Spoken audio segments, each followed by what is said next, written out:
Piece of steel has a volume of 12 centimetre cube. ಸರಿ, ಇದು centimetre ಕ್ಯೂಬಲ್ಲಿದೆ ಹುಡುಗರ. Mass is 96 gram. ಸರಿ, what is the density in gram per centimetre cube and K G per metre cube? ಹಾಂ, ಮೊದಲೇದಾಗಿ ಗೀವನ್ನು ಅಚ್ಚುಕಟ್ಟಾಗಿ ಬರ್ಕೊಳ್ಳೋಣ. ಗೀವನ್ನಲ್ಲೇ ನಾವು metre centimetre ಅದೇನೇನಿದೆ ಕನ್ವರ್ಷನು ಅದೆಲ್ಲ ಮಾಡ್ಕೊಬೇಕು.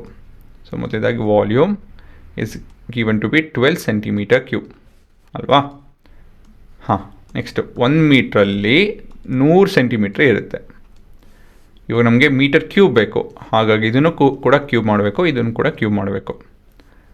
So 1 centimetre cube will have 10 to the power of -6 meter cube, close the bracket. ಸರಿನಾ? ಕೊನೆಯದಾಗಿ volume is equal to 12 into 10 to the power of -6 metre cube.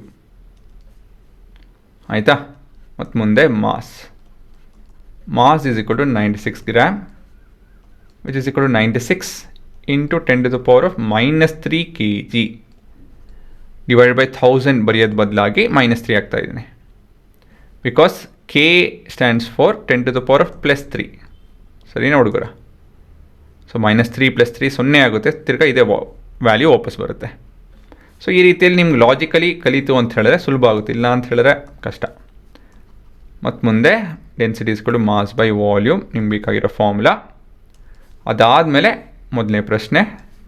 So density is equal to 12 centimetre cube divide by ಇಂಥದ್ದು ಹುಡುಗರ ಇದು ಅಲ್ಲಲ್ಲ, mass ಬೇಕಲ್ಲ ನಮಗೆ, 96 gram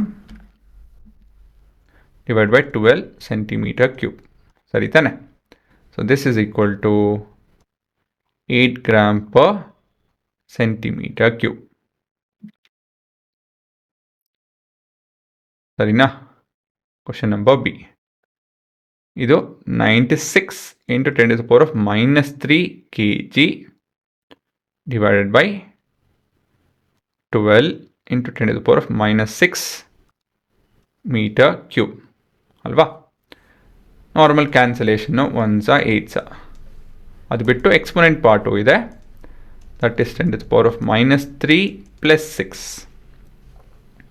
so many kg per meter cube. So this is 8 into 10 to the power of 3 kg per meter cube. ಸರಿನಾ? ಇದೇ ನಿಮ್ಮ ಉತ್ತರ ಅಷ್ಟೇ.